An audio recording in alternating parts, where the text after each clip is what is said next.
Nosotros habíamos jugado 6 de 7 juegos, en realidad jugando con esa figura el equipo lo había logrado y nosotros teníamos dentro del mismo esquema un movimiento que podíamos prever eso, pero lo ajustamos ahí dentro de la cancha, pero no nos salió. O sea, el ajuste lo hizo, nosotros estamos despiertos como técnicos, vimos eso y no nos sirvió. ¿Por qué?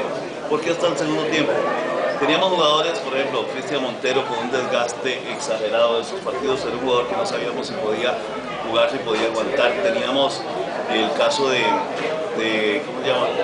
De jugadores que vienen, nosotros hemos jugado, nunca nos quejamos de esto, pero hemos jugado en 23 días que tengo de estar aquí 8 partidos y no hicimos, yo no hice una pretemporada, entonces hay jugadores con mucho desgaste que lo están sintiendo y que teníamos que cuidar. Ya Pablo Salazar salió, Cristian Montero ya estaba al borde, básicamente esas eran las cosas. ¿Okay?